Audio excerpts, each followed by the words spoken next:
Umewahi kuona wapi we? Wake zetu ndio hawa, unastarehe naye unakutana na mboga ya kisamvu ile ganda kae jina hili.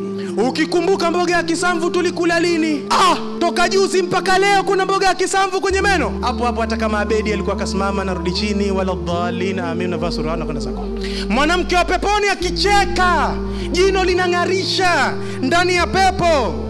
Wa idha intaqalat min qasrin ila qasrin, ukimuona anavyotoka chumba hiki kuingia chumba kile, kulta, we mwenyewe utainua mdomo useme hadhihi shamsu, angalia jua hilo linavyomeremeta, muntaqilatun, linatoka hivi sasa, fi buruji falkiha, kutoka kwenye kituo hichi kwenda kwenye kituo kile. Chuma kina meremeta, kina pepesuka kwa style ya shepu ambayo unayoitaka mwenyewe. Mwenyezi Mungu ameandaa, si maskhara. Anasema wakawaiba atraba uruban atraba. Hivi ndivyo alivyowasifu wanawake wa peponi. Utavutika ukitaka usitake. Hakuna mambo ya kwamba nimepoa mwanamke ndo basi tu wakupunguzia hizo shahawa tu, lakini hata sijampenda mimi. Hakuna.